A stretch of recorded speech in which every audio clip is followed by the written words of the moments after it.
remuer, j'en suis sûr, aussi bien dans votre chambre qu'en allant vous promener. Ici, il faudrait se dire, c'est un havre de paix. Vous comprenez ça? Un havre de paix. C'est-à-dire un havre, un petit endroit privilégié, particulier, à l'écart du monde. Oui, je comprends. Vous croyez que c'est bon pour Cécile, ça? Elle aime beaucoup. Et vous? Ah, moi, j'aime beaucoup aussi. Faire ce que nous faisons, c'est tout à fait nécessaire. Mais viendra sûrement un jour où, vous savez, quand on va devenir des petits vieux, on pourra peut-être pas rester là. Mais pour le moment, c'est vraiment le havre de paix qu'il nous fallait. C'est mieux que la cour. Ah non, monsieur. Ah, vous préfériez la cour? Ah oui, monsieur. Tiens, une fois vous m'aviez dit à la cour, c'est pas bien. C'est pas bien parce qu'à la cour, c'était vraiment le petit village. C'était comme à Kibarty. Ah non, Kibarty, c'était beaucoup plus grand que la cour. Kibarty, il y avait une grande voie ferrée. C'est Königsberg. Vous savez, Königsberg, c'était la grande voie ferrée. Ça montait... C'était Danzig. Ouais. Alors, il y avait des cafés. Oh, je suis jamais allé au café à Kibarty. Mais non, les grandes villes, c'était Kaunas, Vilna, Berlin. Monsieur Berlin. Berlin, c'était mieux que Paris? Non, Paris, c'est beau. Quand on est arrivé à Paris avec ma femme, je l'ai emmené dans des grands cafés où on était sûr de parler russe, yiddish. Ah oui, c'était où? Ah ben, on allait à la Coupole. Ah oui, c'est à la Coupole, je sais que c'était vraiment le rendez-vous cosmopolite. On allait plus à Montparnasse qu'à Saint-Germain. Saint-Germain, ça n'existait pas. Ah bah si, il devait exister les deux magots, le café de Flore et tout ça. Oui, mais ça n'existait pas, il y avait rien. Il y avait un petit peu, comme ça, peut-être des intellectuels, vous savez, tandis que à la Coupole, là, il y avait le Dôme. C'était le rendez-vous. Quelqu'un descendait à Paris, à la gare du Nord. Quelquefois, c'était à la gare de l'Est. La première des choses qu'il faisait, encore avec sa valise à la main, il filait le Dôme, ou bien la Coupole. Au Dôme, il était sûr de rencontrer un guide. Ah oui, mais dites, n'arrivait à la gare du Nord et à la gare de l'Est, pas seulement que les guides, il y avait aussi des Russes blancs. Ça, on s'en fout. Oui, mais on s'en fout, mais il y avait quand même des Russes blancs, il y avait quand même disons, des Allemands, des Suédois, des Finlandais qui arrivaient.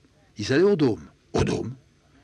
Alors il y avait des tables où on trouvait toute la bande de juifs qui était là. Ah non, c'était les juifs de Vilna, de Kaunas. Et puis il y avait une table où il y avait les juifs de Moscou, de Saint-Pétersbourg, ceux de Kiev. Ah, c'était par table qui se mettaient. Ou c'était par table. Après, ça se réunissait et puis on passait la nuit. On avait la tête qui tournait, ça fumait, ça buvait. Tout le monde buvait de la vodka? Non, pas beaucoup. On faisait attention. Si on voulait bien passer la nuit à parler, c'était du thé. Oui, alors j'étais en train de vous dire, la vodka, c'est bon. Et vous me disiez, je vais vous raconter. Ah, je sais pas. Si, vous alliez raconter quelque chose au sujet de la vodka. Je me souviens pas. Essayez de vous souvenir, on est bien, on s'est assis là. Cécile, si ça se trouve, va sortir et puis elle va nous rejoindre. Ah non, je veux pas. Bah alors quand je la verrai arriver, je lui ferai signe non. Non, faut pas. Bah alors, la vodka, c'était quoi? La vodka, c'était une fois,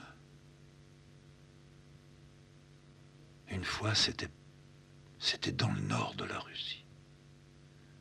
Oui, c'était loin. C'était une Grode. Ah oui. C'était dans quelle direction, ça? Oh, c'était au-dessus de Saint-Pétersbourg. Vous étiez déjà un homme? Oui, je faisais le représentant. Je travaillais avec la Finlande à ce moment-là. Mais je devais voir une personne qui travaillait, qui avait vu le patron très peu avant et qui voulait me passer des nouvelles commandes. Et puis me faire des propositions pour quelque chose de nouveau qu'on se mettait à fabriquer dans la maison. Et je devais en profiter pour, le voyant, prendre tout ça et continuer. jusqu'à Helsinki. Ouais. Et alors, il y avait une partie, tout pouvait se faire avec le train, mais c'était très long. Et puis lui n'était pas là. Il n'était pas à une gare. Alors je devais le rejoindre. Et pour le rejoindre, il fallait que j'y aille en traîneau. Alors j'ai loué un traîneau avec un homme. Et je me suis installé sur le traîneau. Et puis, on est parti. Alors il foutait un peu les bêtes. On avait bu beaucoup de thé juste avant de nous installer sur le traîneau. Mais moi, je bougeais pas, vous comprenez? Lui, il tenait les rênes et puis il tenait le fouet. Il faisait claquer. Il chantait un peu. Lui, il bougeait, tandis que moi, j'étais enroulé dans ma fourrure. J'avais enfoncé ma chapka jusque-là. Et puis j'avais relevé le col de ma fourrure, j'avais que les yeux qui passaient. Et puis je regardais, et c'était encore le jour, mais on allait voyager une bonne partie du commencement de la nuit. On n'arriverait pas là où on devait arriver, puis se reposer un peu, reposer les bêtes, et puis repartir le lendemain. On n'arriverait pas avant minuit. J'ai senti petit à petit le sommeil me prendre. Il faisait peut-être moins froid à mesure que je m'endormais. Et puis je me suis mis à dormir. J'ai plus rien entendu, j'ai plus rien vu. Seulement que autour de moi, le vent sifflait, sifflait, sifflait. C'est parce que j'avais pas eu beaucoup l'occasion de voyager comme ça en traîneau. Sinon, là, monsieur, il fallait tout de suite faire attention. Le vent qui siffle, c'est pas vrai. Quand vous êtes dans une grande, grande plaine comme ça, puis qu'il y a plein de neige, il n'y a pas beaucoup de vent, puis s'il y a du vent, faut pas voyager, parce que vous perdez un peu l'orientation. Et il n'y avait pas de vent. Il y avait un soleil, enfin, comme s'il y avait un soleil, tellement ça brillait. La lune était là, sans doute, ça éclairait, puis on se rapprochait du nord, vous savez. C'était ce qu'on appelle la nuit boréale, voyez. Dès qu'on a dépassé Saint-Pétersbourg, vous avez des nuits où vous pouvez presque lire le journal comme ça. Jules me fascinait. Je n'avais qu'une peur, c'est qu'il perde le fil de ce qu'il avait envie de dire de son histoire. J'étais avec lui dans le traîneau. Je tenais les rênes ou pas. J'étais peut-être serré contre lui, j'avais moi aussi ma chapka enfoncée jusqu'aux sourcils. J'avais froid, j'entendais le vent qui sifflait, qui chantait. Alors, qu'est-ce qui s'est passé? Il s'est passé que je me suis endormi complètement. Ouais. Et puis c'était très mauvais ce qui venait de m'arriver. Ouais. Et alors? On est arrivé là où on devait arriver à la maison. Et puis le cocher, si vous voulez, ça s'appelle pas comme ça en russe, mais il est descendu et puis il m'a dit on est arrivé, mais moi j'ai pas répondu. Alors il m'a secoué. Puis il a vu que j'étais pas endormi. J'étais en train de me faire prendre par le froid. Alors il m'a tapé dessus. Il a baissé le col, il a relevé la chapka, puis il a commencé à me donner des gifles, des gifles, des gifles, des gifles. Puis je suis sorti un petit peu. Puis j'ai dit, qu'est-ce qu'il y a? Puis il m'a dit, mais ça va pas. Il faut pas t'endormir, petit père. Tiens. Puis il m'a donné une bouteille de vodka. Puis il l'a mise là dans mes lèvres comme ça. Puis il l'a fait couler. Et puis je voulais avaler. Puis ça avait du mal à passer. Puis je sentais pas mes mains, je sentais pas mes pieds. Je sentais plus ma tête. J'ai compris là, j'ai un petit peu compris. Je vais mourir. Je vais geler. Puis la vodka, elle descendait. Et puis 1 minute, 2 minutes, 3 minutes. Puis lui, il continuait. Il me tapait, il me retirait la bouteille, puis il me la remettait. J'ai bu une bouteille comme celle que vous aviez tout à l'heure sur la table. Complètement. Au bout d'un quart d'heure, j'avais le feu. Toutes mes pensées revenaient. Je l'ai vu, lui, il était immense. J'ai vu le traîneau, j'ai vu les bêtes. J'ai dit, il faut qu'on aille vite se mettre dans la maison. Je courais sur la neige, je faisais des sauts. J'entendais lui qui riait derrière moi. Je lui ai crié, prends les affaires, laisse rien dans le traîneau. Je suis arrivé dans l'auberge, c'était comme une auberge, vous savez. C'était une datcha. Il faisait chaud là-dedans. Je suis rentré, j'ai dit, il y a le feu. Il y a le feu, je suis tombé sur une table. Lui, il est arrivé, il a acheté les valises. Tous les paquets étaient par terre. Il a dit que quelqu'un s'occupe des bêtes. Il allait se faire geler, celui-là. Et puis, j'ai vu les gens, j'ai entendu les gens. Ils riaient autour de moi. Ça a été mieux, j'avais la tête qui tournait. Vous savez que j'ai eu de la chance, là. Hein. Là, j'ai pu mourir. Ah oui. Encore une demi-heure, je ne pouvais plus avaler. J'étais pas mort, mais je ne pouvais plus avaler. Ah, je le remerciais. Je lui ai dit, t'as bien fait d'aller et puis d'arriver juste à la maison, hein. Je suis pas sûr qu'on va pouvoir manger. Il faut manger maintenant. Il faut manger tout de suite. Avec la vodka, patron, c'est pas possible. Petit père, dis-moi là-dedans. Il faut qu'on fasse un gros repas. Qu'est-ce qu'il y a à manger? J'ai entendu, on disait, il y a de la cacha. Il y a de la langue fumée. Ça me donnait envie de vomir. Je me disais, je ne pourrais pas manger par-dessus la vodka. Mais il avait raison, il fallait que je mange. On s'est retrouvés. Il y avait un borsch. C'était bouillant, je ne sentais pas. Je le trouvais froid. Je savais qu'il était chaud parce qu'il y avait de la vapeur et qu'il sentait bon. Et puis dedans, ça barbotait. Il y avait de la betterave, il y avait de la viande, il y avait des pâtes, il y avait tout. J'ai bu, ça m'a fait du bien. Puis j'ai mangé ce qu'il y avait. Et puis il y avait toute la betterave qui était râpée. J'ai mangé. J'étais mieux, ça coulait un petit peu. Lui, en face, il arrêtait pas de rire. Il me disait, c'est bon, hein, faut se réchauffer, faut que ça recircule, hein.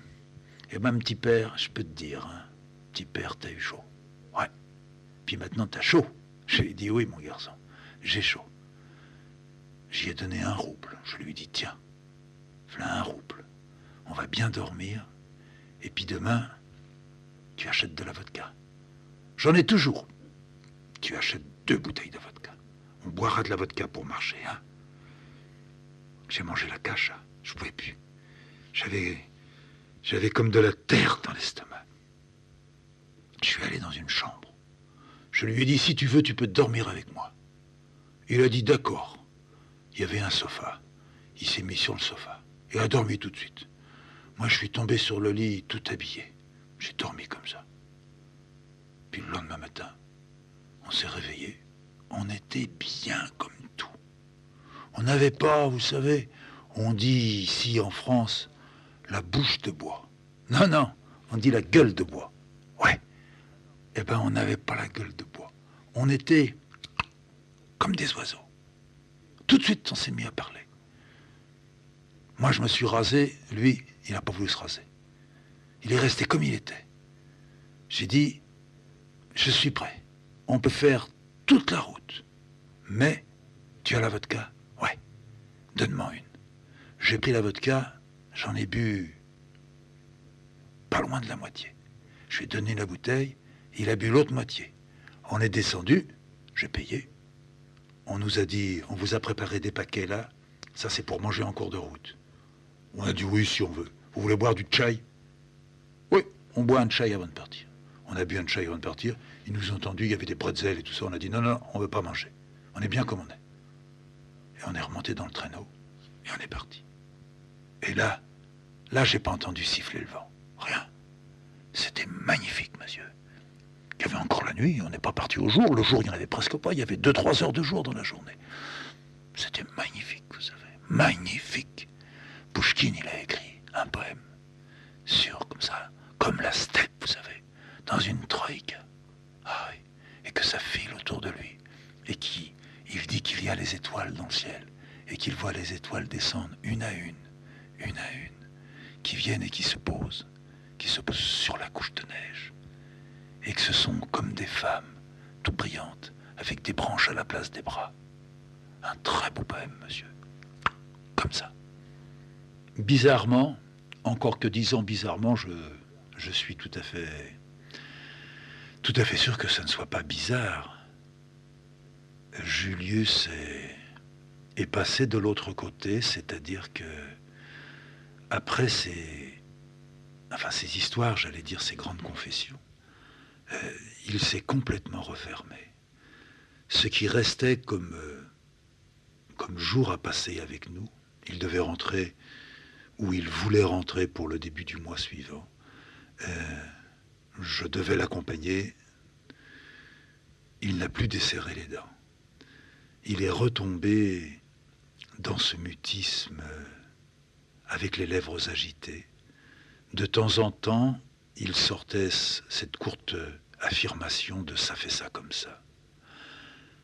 Il me dit qu'il avait des problèmes de ventre, des problèmes de respiration, qu'il sentait son cœur battre trop fort, qu'il avait l'impression qu'il allait lui sortir par la tête.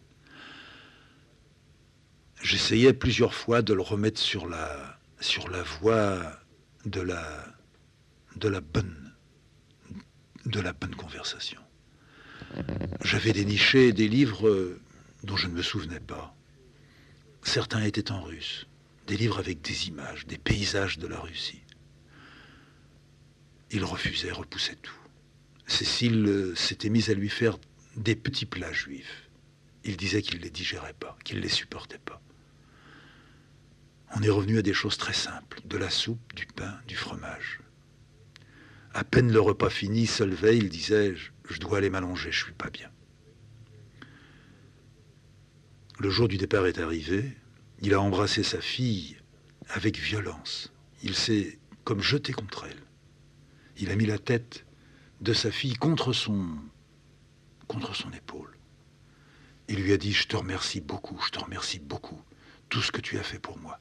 Tu es une gentille fille. » Et il a sorti une enveloppe et il lui a dit « Ça, c'est pour ma pension. » Cécile, qui commençait à sourire, a fait une grimace. Elle lui a dit « Mais papa, je ne veux pas de ça. »« Si, ma fille, je ne veux pas être à ta charge. »« Pourquoi dis-tu ça ?»« Mais si, ma fille. Mais chez nous, c'est comme ça. Les parents ne sont pas à la charge des enfants. » C'était l'heure du départ. Peut-être que si nous n'étions pas partis, il se serait remis à parler. Mais si nous n'étions pas partis, il n'aurait pas eu envie de parler. Nous sommes montés dans la voiture. Cécile faisait un signe de la main et au bout de la main, dans les doigts, il y avait l'enveloppe. En roulant, je lui ai dit « Pourquoi laissez-vous de l'argent? Vous savez que ça gêne votre fille. D'abord, nous n'en avons pas besoin. Et si nous en avions besoin, nous vous le dirions. Vous savez, Julie, il y a eu un temps où vraiment, nous étions extrêmement serrés. C'est vous et mes parents qui nous nourrissiez. C'est pas si vieux. Les choses ont un peu changé. Nous ne sommes pas, vous savez, nous ne sommes pas sûrs du mois prochain. Mais ça va.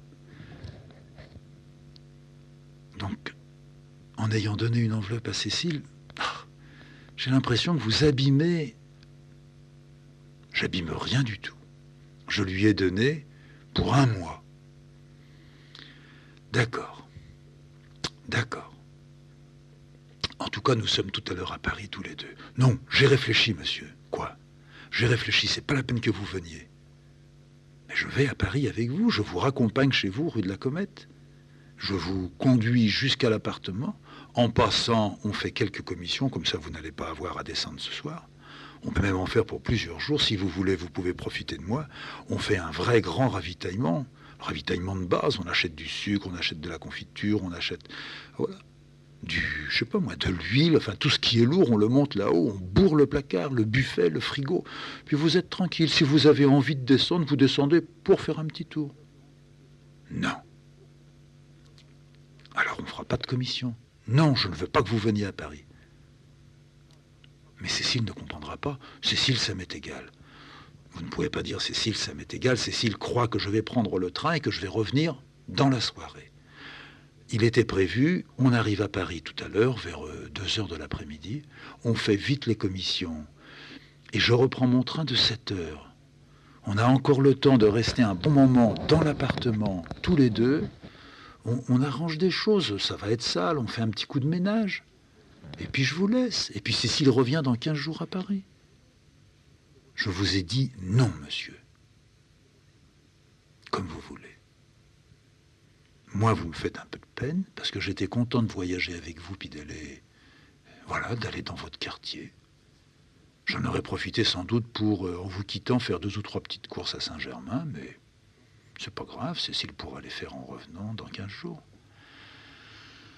D'accord, Jules, d'accord. Il n'a plus desserré les dents. On est arrivé à la gare, on a pris les billets, le billet. On a attendu le train. Le premier qui passait était un train supplémentaire, ce n'était pas le sien. Il me dit, je prends quand même celui-là. Je dis, mais non, l'autre arrive dans un quart d'heure, on a le temps de prendre un petit thé. Vous prenez un thé, moi je prends une bière. Non, j'aime mieux prendre celui-là, il est vide, je serai mieux dedans. Non, c'est pas la peine. Si c'est la peine, laissez-moi. Jules part devant moi, il marche très vite. Il tourne la poignée, il jette sa valise, il s'appuie sur sa canne, il ne se retourne pas. Je le suis. J'arrive là où il est, premier compartiment. Il s'est assis, je lui dis, Jules, je n'ai pas de billet, je suis obligé de redescendre. Je voudrais au moins vous serrer la main. Au revoir, monsieur. Jules, le train va partir. Je vous dis bon voyage alors. Oui, ça fait ça comme ça. Bon, Jules, salut. Je descends, je saute, le train commence à démarrer. Je passe mon coup, je tire, je regarde. Jules a le chapeau vissé sur la tête. Il a baissé sa tête. J'ai juste le temps de voir son dos rond. Le train roule. De retour, je passerai par la Châtre. Je roulerai sur Crevant. J'ai le temps, Cécile croit que je suis en train de partir sur Paris. Je m'arrête. Il y a, tout en haut d'une petite côte, à la sortie de la Châtre, un village qui est indiqué à gauche, Brillante. Je tourne à gauche. J'arrive à un petit lieu-dit, très grande église, 4 maisons. Vaudouan. Ouais. Brillante est un petit peu plus bas. J'arrête, je sors de la voiture, je marche, je dépasse les maisons, je suis la route, cigarette. Qu'est-ce qui lui a pris à foutre le camp comme ça? Il avait le feu au cul. Je suis sûr qu'il était content de rentrer chez lui, certain aussi que quand Cécile le verra dans 15 jours, il lui dira « je suis toujours tout seul ». Qu'est-ce qui prend à ces vieux-là de vivre de cette façon-là? Mon père, totalement différent. Les choses sont allées beaucoup plus vite, il est mort beaucoup plus jeune. Il perdait complètement la boule. Il n'empêche qu'il s'était totalement écarté, et de sa femme, et de moi, et de tout le monde. Qu'est-ce qui fait qu'on s'écarte quand on arrive à un moment? Ce moment-là pouvant aussi bien surgir à 30 ans. C'est le cas de Jules. Mon père a 50 ans peut-être, quand vraiment imbibé par l'alcool et le vin, il n'y avait que l'écart pour pouvoir lui permettre de continuer à vivre. Ma mère, pas du tout. Elle est restée jusqu'au bout en relation, comme elle disait. Avant de perdre complètement la tête, elle continuait à écrire. Ma mère a écrit des lettres toute sa vie. Seulement à la fin, elle s'est trouvée éloignée. Et encore, quand elle me reconnaissait, quand elle retrouvait en moi son mari, ou dans l'idée qu'elle avait que c'était son mari me retrouvant moi, elle renouait avec son passé, avec la vie, elle effaçait l'espace, elle effaçait son temps. Ouais. Elle s'imaginait avoir encore 25 ans, 30 ans. Je me souviens très bien elle m'avait, quand j'étais vraiment très jeune, quel âge avais-je? Mon oncle était mort, j'avais donc plus de 10 ans. C'était avant ou après le sanatorium? Je suis allé au Sana à 11 ans et demi, j'en suis revenu à 13 ans. 13 ans, oui, c'est en revenant. Non, c'est juste avant de partir au Sana. Ma mère, un soir, s'est habillée devant moi. Mon père n'était pas rentré. Elle s'est habillée comme si elle allait sortir. Ordinairement, c'était l'envers. Elle revenait de ses marchés, elle repassait, mais pour repasser, elle quittait sa jupe, son corsage, son manteau, si c'était l'hiver, et elle se mettait en combinaison, et elle enfilait sa robe de chambre. Une robe de chambre en pilou. Tout le monde disait, faut faire attention. Le pilou, ça s'enflamme. Elle a toujours eu du pilou. Elle aimait ça, elle trouvait c'est très chaud. Elle avait tout à coup quitté sa robe de chambre. Moi, j'étais assis comme toujours, sur mon lit-cage, dans mon coin, le dos appuyé au mur, avec un coussin entre le mur et mon dos. J'avais appris instinctivement à ne pas toucher les murs. Ils étaient toujours humides, ma mère disait, c'est par là qu'on s'attrape.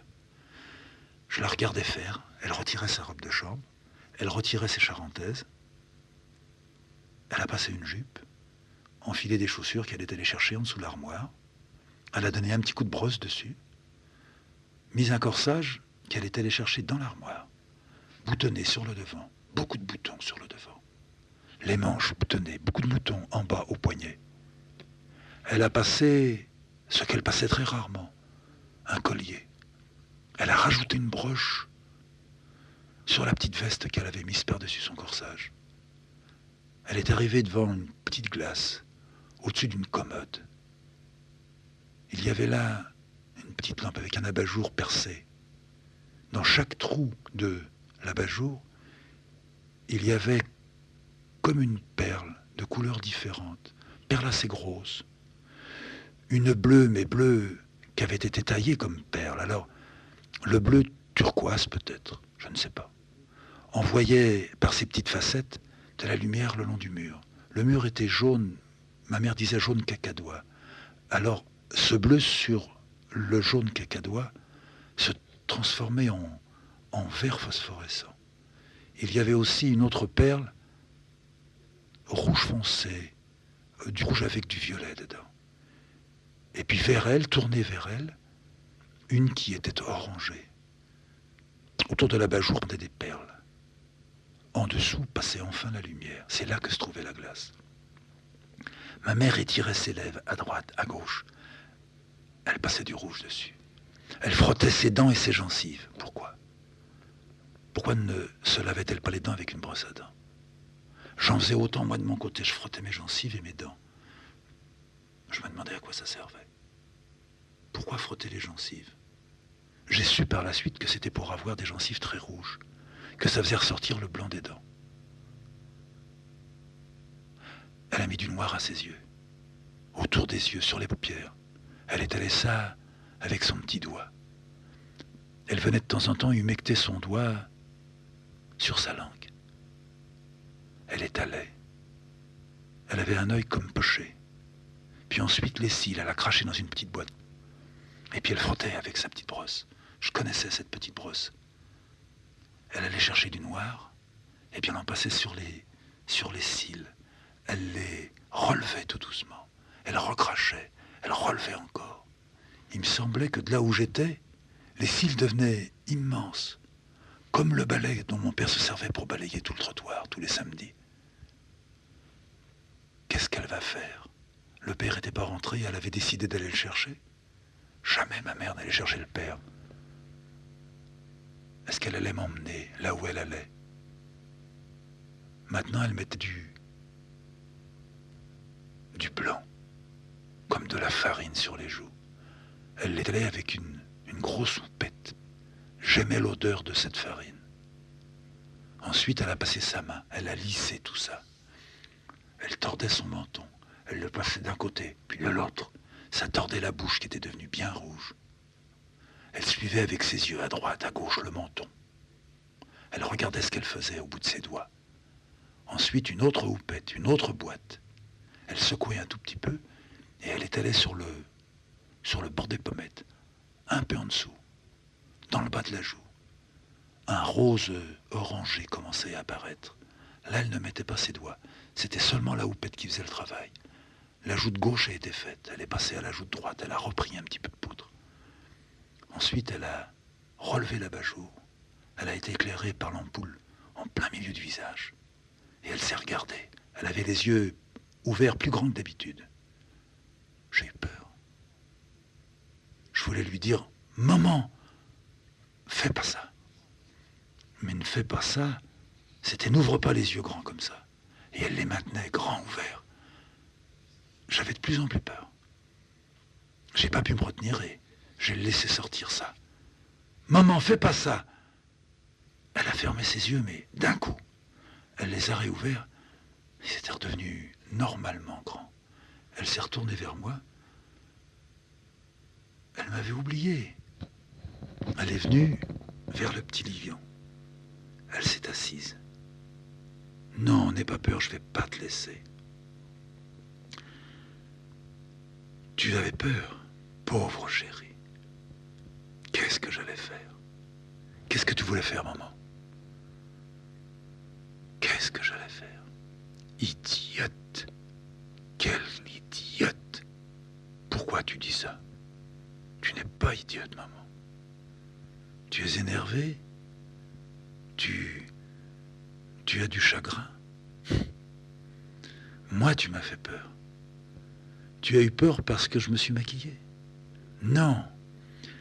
C'est parce que tu sais ce que tu as fait. Tout à coup, tu as relevé l'abat-jour. Alors, la lumière est venue dans ta tête, tu vois. Tu as eu la tête toute éclairée. C'était rouge, là, tu vois. Là où t'en as mis, mais c'est devenu très rouge. Et puis tes yeux étaient devenus très grands. Et je t'ai vu dans la glace. Si tu t'étais tourné vers moi, j'aurais pas eu peur, mais c'est par la glace que j'ai eu peur. C'est à cause de la glace. J'aime pas tellement les glaces, maman. Des fois, je me mets devant une glace, je me regarde. J'ai peur. Je me vois. Une glace, ça nous fait voir en 2 morceaux. J'ai toujours eu peur. Oh, tu dis ça, mais moi je t'ai surpris en train de te peigner dans la glace et tu avais l'air de trouver que c'était bien de te regarder dans la glace. Ah oui, si je me peigne, oui. Mais si je fais rien et que je me regarde, je suis le même. Mais t'as eu peur de quoi dans la glace? C'était bien ma tête. Tu trouvais que j'étais pas jolie. Non, mais t'avais les yeux tellement grands. Et puis t'avais la tête un peu renversée. Et t'as cru que c'était quoi alors? Je sais pas, c'était pas toi. C'était une autre femme. C'était un autre moment, si tu veux. Je te remercie, mon petit. Viens, je veux t'embrasser. Oui, mais tu vas me foutre plein de rouge. Ça fait rien. Je peux te mettre du rouge. Fais voir. Je vais t'embrasser là sur la joue. Voilà. Fais voir maintenant. Ouais. Tu as ma bouche sur la joue. Fais voir l'autre. Parce que je peux pas t'embrasser beaucoup de fois. Si je t'embrasse 5 fois, il n'y aura plus de rouge. Fais voir l'autre joue. Là. Voilà. Fais voir maintenant. Ma bouche à droite, ma bouche à gauche. Tu es jolie comme tout. Je t'embrasse sur le front? Non, maman. C'est bien comme ça. Tu veux te regarder dans une glace? Non, maman. Tu es jolie comme tout. Tu me plais. Je suis une folle, tu sais. Non, maman. Si. Tu es un petit garçon. Tu ne sais pas ce que les adultes ont dans la tête. Les grandes personnes. Il ne faut pas qu'un petit garçon comme toi regarde les grandes personnes faire ce qu'elles font. Oui, tu me le dis toujours, maman. Quand ton père rentre, il ne faut pas regarder comment il est. Je ne peux pas m'empêcher, maman. Eh ben, tu as tort, mon petit. Quand ton père rentre et puis qu'il est comme ça, complètement paf, il ne faut pas le regarder. Il ne faut pas retenir ces images-là. Tu me le dis toujours, maman. Oui, ben, je te le dirai jusqu'à ce que tu sois grand. Oui, mais si je regarde rien, qu'est-ce que je peux faire alors? Tu as d'autres choses à regarder. Tu peux regarder dans la rue quand tu marches, je te l'ai déjà dit 100 fois. Puis tu peux regarder les messieurs, mais qui sont pas paf. Ça, il faut les retenir. Et les femmes, quand elles sont maquillées comme toi, maman, je dois les regarder? Ah oui, si t'as envie, si ça te fait plaisir. Et quand elles marchent et qu'elles regardent les messieurs, pourquoi tu dis ça? Parce que je vois bien les femmes, quand elles sont maquillées, elles regardent les messieurs. Et puis sinon, elles regardent un tout petit peu pour voir si on les regarde. Hein, tu as déjà compris ça? Oh, ben c'est pas difficile. Même à l'école, il y a 2 institutrices maintenant. Elles sont jeunes. Elles sont plus jeunes que toi. Elles se mettent du rouge aux lèvres. Ben, nous, on voit bien ce qu'elles font. Dans la cour, c'est quelquefois leur tour de surveiller. Elles ne nous surveillent pas. Elles regardent si les pions les regardent. Hein? Un petit garçon comme toi, ça connaît déjà beaucoup de choses. Ça connaît des choses, maman, oui. Ça regarde les filles, un petit garçon comme toi. Un peu. Ça regarde pas les femmes. Un peu. À 11 ans et demi, tu regardes déjà les femmes? Et qu'est-ce que tu regardes dans les femmes? Je regarde comment elles sont. Tu regardes la tête? Ouais. Tu regardes les pieds? Oui, aussi. Tu regardes ça? Quoi, ça? Ça, les jambes? Ouais. Et qu'est-ce que tu penses quand tu regardes des jambes? Il y en a qui ont des grosses jambes, il y en a qui ont des petites jambes, il y en a qui ont des jambes maigres. Et qu'est-ce que tu aimes? J'aime pas qu'elles soient trop maigres. Alors les miennes, comment tu les aimes? Elles sont juste à point. Coquin, là. Elles sont juste à point, ces jambes-là. Et t'appelles juste à point quand elles sont comme ça. Oui, je sais que les jambes des femmes, il faut que ça soit petit en bas, oui, puis un petit peu plus gros au mollet, ouais, et puis aux genoux, que ça se resserre un peu, parce que tu regardes aussi les genoux des femmes, oui, mais alors il faut qu'elles relèvent les jupes. La jupe, elle est toujours en dessous du genou. Non, quand elles sont assises. C'est mes jambes que tu regardes ou c'est les jambes des autres que tu vois? Des fois, je regarde les tiennes. Mais moi, j'ai pas de mal. Tous les matins, tu fais ta toilette, alors. Oui, mais le rideau, il est tiré. Oh oui, mais à travers le rideau, comme il y a la lumière, je vois ce que tu fais. Tu vois que je fais ma toilette? Oui. Tu vois que je fais toute ma toilette? Oui. Et quand je fais ma toilette intime, tu vois? Oui. Tu vois quand je me penche sur la cuvette? Oui. Faut le dire à personne, hein, ce que tu vois. Non. Et ça te plaît? Parce que c'est ma mère, oui. Parce que c'est ta mère. Et si, comme dans un rêve, d'un seul coup le rideau il était tiré et puis que ce soit pas ta mère, ça me plairait aussi. Je savais pas que tu regardais derrière le rideau. Je regarde pas. Je suis réveillé quand tu descends. Alors, je me soulève un petit peu, je m'appuie sur mon oreiller, et puis je sais tout ce que tu vas faire. Je pourrais même moins te dire ce que tu dois faire. T'arrives, t'actionnes un peu le foyer, tu jettes les copeaux, ça reprend tout de suite, tu mets un petit peu de bois, tu prends de l'eau, tu la fais chauffer, tu mets ton café dans la cafetière, 5 minutes après, tu commences à faire couler l'eau. Pendant ce temps-là, il y a dans le petit réservoir de la cuisinière, dans la bouillotte, il y a l'eau qui est devenue chaude. Alors tu bois ton café, je t'entends faire c'est bon, il est chaud, je le sens. Et puis là, tu fais couler l'eau de la bouillotte de la cuisinière dans ta cuvette. Tu rajoutes un petit peu d'eau froide, toujours. Puis tu te laves le visage. Et puis tu te laves les bras. Et puis en dessous les bras. Et puis là, tu retires complètement ta robe de chambre. Parce que ta robe de chambre, quand tu fais ta toilette pour commencer, tu la laisses accrocher à ton ventre en faisant un nœud à tes manches, sur ton ventre. Et puis après, tu défais le nœud des manches, la robe de chambre, je vois, tu la jettes, je la vois passer, ça fait de l'ombre, elle tombe sur la table, et puis là, tu frottes ton ventre. Et puis, après, tu ouvres tes jambes, tu les écartes, comme on fait, nous, quelquefois, pour passer entre les jambes d'un autre. Et puis là, j'entends, tu frottes entre tes jambes. Et puis tu rinces entre tes jambes.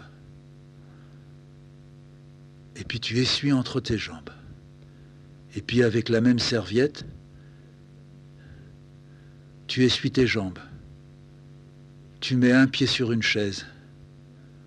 C'est comme si tu allais monter entièrement sur la chaise, mais tu restes comme ça. Et puis là, tu frottes.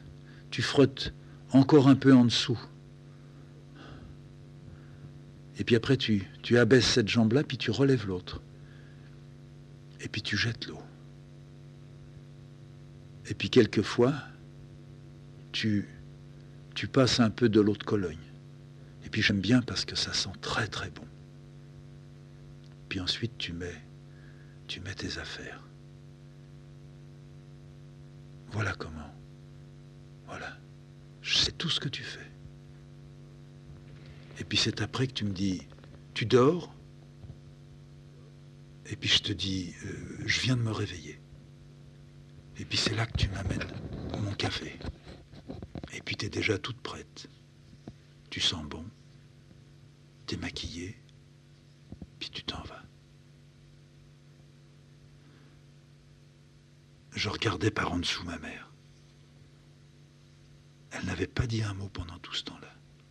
J'étais content de pouvoir enfin lui faire savoir que j'étais pas ce qu'elle croyait, que je savais tout, que j'avais tout compris. Je me suis serré contre ma mère et puis je lui ai dit, tu sais, si tu veux sortir, tu peux sortir. Moi, je le recevrai, le père. Et peut-être même que tu seras revenu avant qu'il revienne. Si tu veux, tu peux. Ma mère s'était levée d'un bond. Elle avait passé son manteau. Elle avait filé. J'avais entendu les talons monter dans les escaliers de la cave, arriver dans le vestibule. Ça résonnait comme si quelqu'un avait tapé sur l'enclume. Comme au bout de la cour, quand quelquefois le mécanicien tapait sur de la ferraille. Ça tapait dans ma tête. La porte de l'entrée de la maison était déjà fermée depuis un bon moment que j'entendais les talons de ma mère courir dans la rue. Ça tapait, ça tapait. Le mécanicien, le soir si tard, s'était mis à taper sur de la ferraille. Ma mère était partie loin. J'étais resté tout seul là. Ma grand-mère, depuis la mort de l'oncle, avait pris la chambre de l'oncle. Elle dormait là-haut, au 5e étage.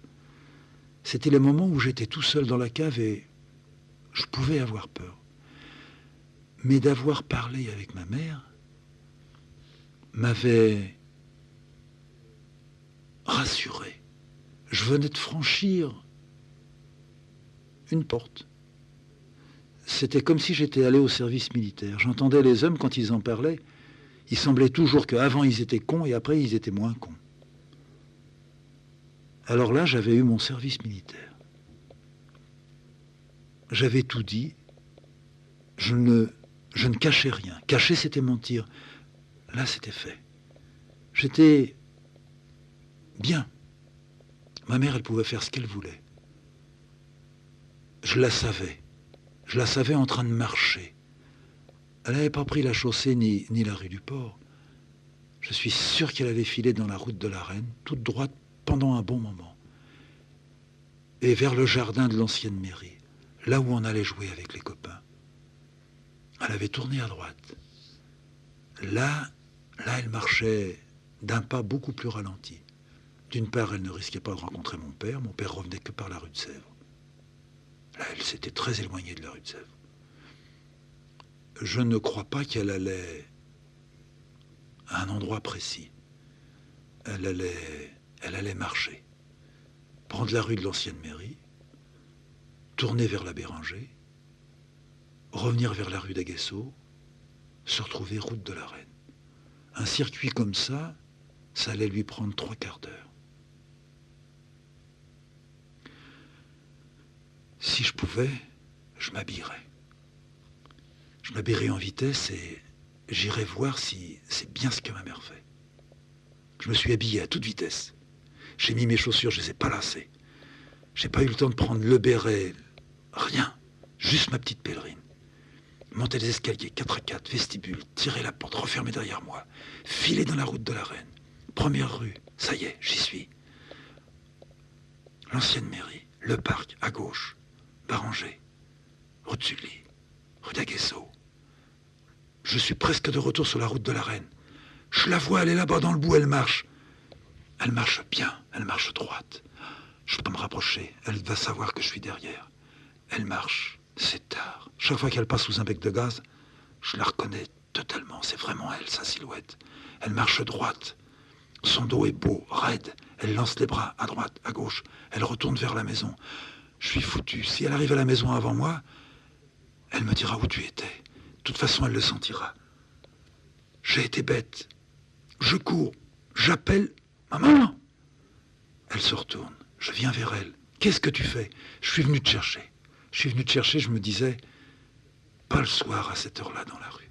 Viens, on rentre tous les deux tout seuls. Elle m'a seulement dit, mets ton bras sous le mien. Marchons tous les deux. Rentrons calme. T'as bien fait de sortir. Je suis très contente, je pensais à toi. Je me disais, il s'est pas rendormi, il attend, j'ai été bête de l'avoir laissé. Bon, je vais te dire ce que j'ai fait, c'est simple. Je manquais un peu d'air en bas dans la cave. J'avais besoin de respirer du frais. Tu le comprends, ça? Tu le comprends bien. Un petit garçon comme toi qui comprend tout. Là, on marche. Qu'est-ce qu'on fait? On ouvre les jambes, on serre les jambes, on ouvre